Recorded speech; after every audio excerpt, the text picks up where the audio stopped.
Would I be the asshole if I took a detour by myself in a trip I organized?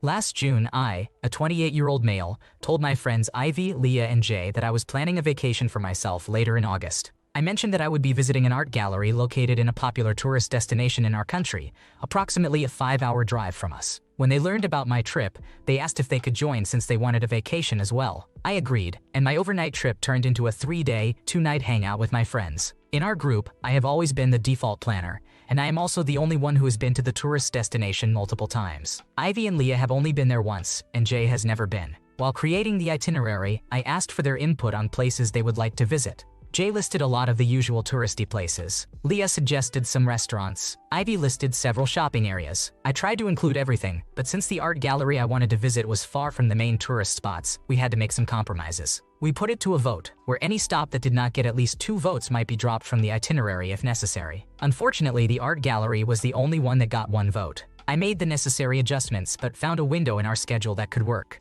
I suggested that while they went shopping, I could visit the art gallery by myself.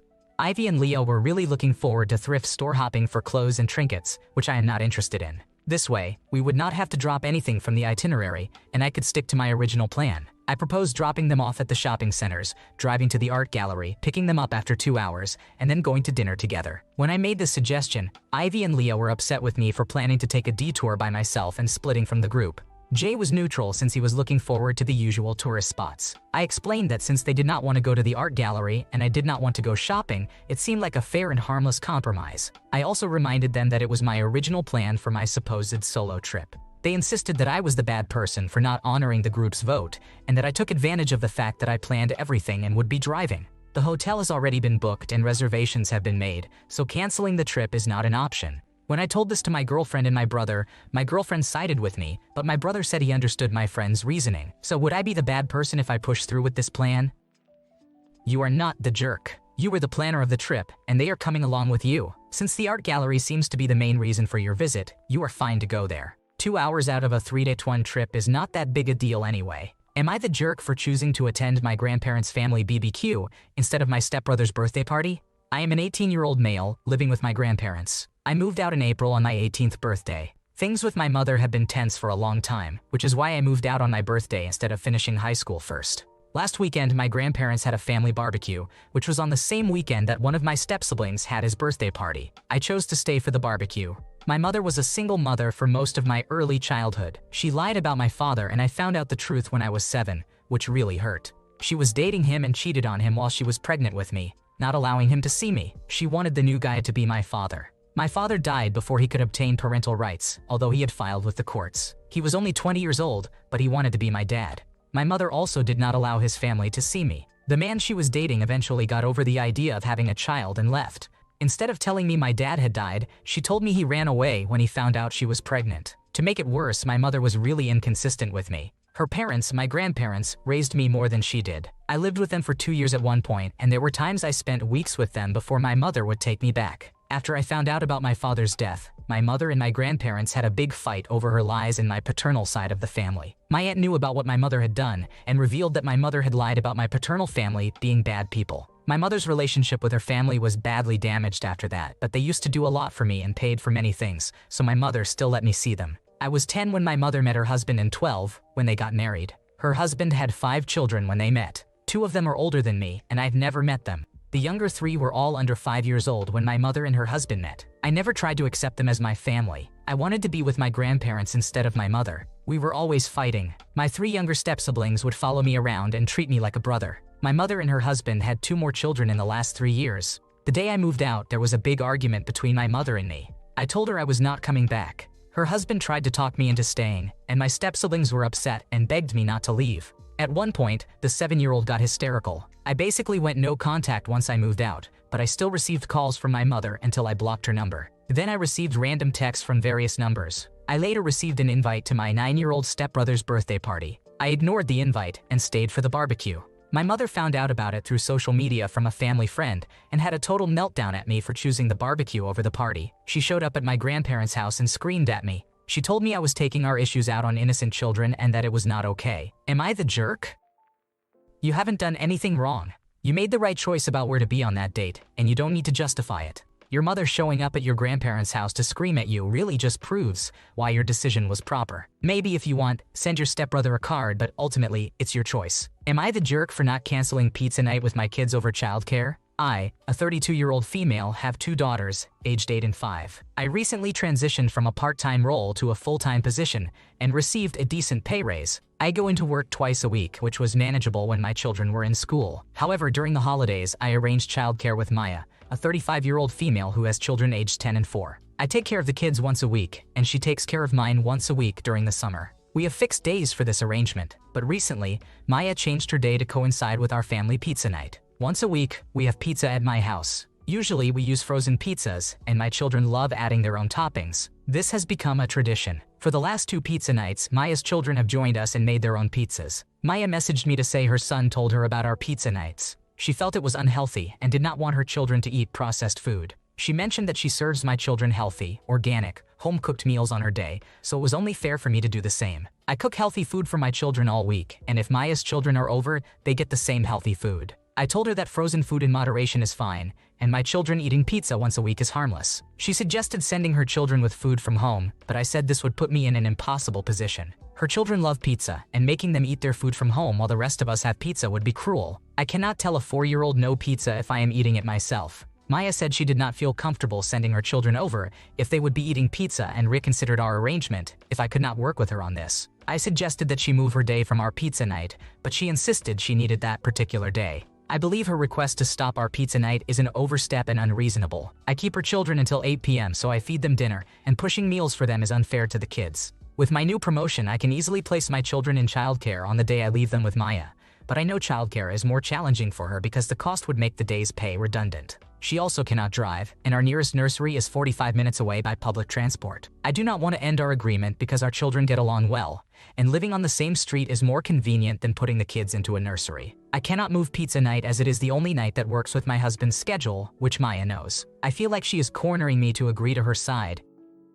You did nothing to be ashamed of. If it's really that big of a deal to her, let her find other childcare. It's already generous to include her kids on family pizza night, especially since pizza once a week is perfectly healthy. You can't be expected to be put in a position where kids are looking up at you from a plate of broccoli while you eat pizza. Am I the jerk for not hiding my relationship from my son as per my ex's wishes? I, a 22-year-old female, had an arranged marriage when I was 18 to Neil, a 30-year-old male. I was acting out, and my father thought it would be best to marry me off so I would not bring shame on the family. It technically was not forced, but I was told I would be disowned and left with nothing on the streets if I refused. I gave birth to my son just before my 19th birthday, and I was basically left totally alone. My ex did not support me with anything. He would not even feed the baby, so I decided to leave him when my son was 6 months old. I am now 22 and my son is 3. I started university last year and I met a girl named Bianca, who is 23 years old, that I really liked. I did not even know I liked women, but we started dating, and our relationship is the best thing that ever happened to me. We were on a date together about 7 months ago and ran into my ex. He knew I was dating someone because I thought informing him was the cordial thing to do since we co-parent, but I did not tell him I was with a woman since our religion and culture are very homophobic. He flipped out when he saw me and demanded that I keep my unnatural relationship away from our son. He basically assumed I was going through a phase and would get over it. I told him that our custody agreement does not give him the right to dictate who I date. He argued that it is wrong in our culture and religion, and he has a right to say our son should not be exposed to sins. We have been together for a year now and I have finally introduced her to my son.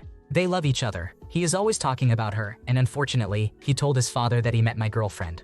I am being bombarded with calls and texts from my family, telling me I had no right to go against his wishes, and I should not have introduced them. I am starting to feel like I am the wrongdoer. My ex is demanding I apologize and agree to stop letting my girlfriend see my son. According to him, his wishes as a parent are more important than my relationship, and if he dated someone I did not like, he would also not let them meet our son. Am I the wrongdoer?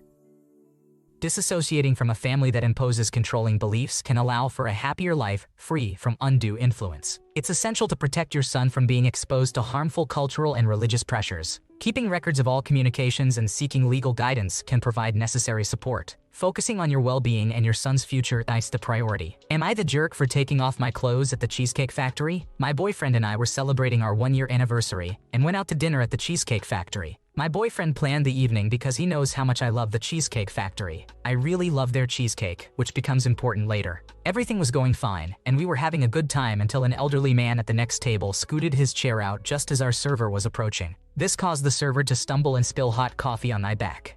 It was obviously burning and startled me, so I instinctively screamed and pulled my shirt up. I am pretty small-chested, so I do not typically wear a bra. I was not thinking about this when something hot was running down my back and burning me. As a result, I basically flashed everyone at the tables around us. Yes, I was embarrassed, but at the same time it is just breasts. I pulled my shirt back down immediately after realizing what had happened, but it was up for about 15 seconds. The server apologized repeatedly, but it was not their fault. It was just an accident. After this incident, my boyfriend wanted to leave immediately. He said that I was being overdramatic for the way I reacted in the situation. Perhaps I was, but it did startle me really badly, and it did burn. He told me I had put on a show for everyone in the restaurant, especially since I screamed when it happened, and that we needed to leave. I told him it was not that big of a deal, and that I really wanted to stay to get cheesecake because it is my favorite. I eventually offered to get some to go, but he was dead set on leaving and did not understand why I was not mortified. We ended up staying, but for the rest of the date, he kept saying that the men at the tables near us were staring at me and probably thinking about me inappropriately. I told him it was not my problem if they were being gross. When we got in the car, he told me I ruined our anniversary by making him sit through that, and that we should have just left. He said he could not believe I would choose a piece of cheesecake over his comfort. We argued in the car the whole way home about it, and now we have not spoken at all today. Am I the antagonist? He'd rather you get burned by scalding hot coffee than accidentally flash your boobs for a moment. He put his "oh no, boobs" freak out over your well-being. You are not at fault and should consider dating a grown-up. You had coffee poured down your back, and your boyfriend's reaction was to shame you. Am I the jerk for asking my college roommate to get rid of her emotional support animal? One of my roommates, let's call her Patty, brought her family's dog into our college apartment where 4 of us college-aged girls live. We live in a 2-bedroom, 700 square foot, high-rise apartment. She initially said this would be for a short period before a school break. Instead, she brought the dog back after the break and never took her home. The dog has severe anxiety, as does my roommate, who told the leasing company that the dog is her emotional support animal. However, during the past few months, our roommate has never touched our vacuum, and this dog sheds excessively. She usually goes out 3 to 4 times every week from 8 p.m. to 3 a.m., locking the dog in her bedroom. In the middle of the night, we can hear the dog whining and barking. While the dog is walked once or twice daily, we all feel like it is not getting out enough to use the bathroom and expend its energy. Our breaking point was this summer when she decided to have her friend dog sit and stay over without our knowledge for about 2 weeks. Since it was summer, none of my other roommates were staying at the apartment. Knowing she was on vacation, I decided to check in on the place, clean and move some of my things back up. I arrived to discover that someone was staying there and had keys to the place. As I was putting away things that were thrown about our living space, including dirty laundry and random bags of snacks, I noticed in Patty's shared bedroom that my other roommate's bed was obviously slept in. Furthermore, there were 2 vibrators being charged on this roommate's, Sam's, desk. Patty's side of the room was a mess but seemingly untouched, including her perfectly made bed. I asked Sam if she had been up to the apartment over summer break. I told her about my suspicions that someone had been using her bed. She confronted both the dog sitter and Patty over text. The dog sitter claimed she had been given permission by Patty to use the bed, while Patty said she never told her to use the space. While we know this is going to be a hard request, my other roommates and I feel as though we need a break from having the dog at our apartment. Between being stuck with the dog for months longer than we expected and having personal space violations, we feel like we need to work on the basics of communication and responsibility as roommates before reintroducing any animals. This is a long one, but am I the jerk for requesting this after months of having this dog there? You did nothing improper, but it's not the dog that's the problem. It's the roommate. Patty's emotional support animal may be her lifeline, but it's not supporting your emotional state when it's shedding everywhere and throwing a 1-dog rave at 3 a.m. If she's out partying more than Paris Hilton circa 2005, that dog is getting less support than your Wi-Fi during finals. Just make sure to have a sit down, lay out your concerns, and maybe suggest some alternatives, like her actually taking care of her dog. Thanks for watching. When you subscribe, make sure to hit the bell to turn on notifications so you never miss a video. To finish listening to all the stories, check out the playlist in the description.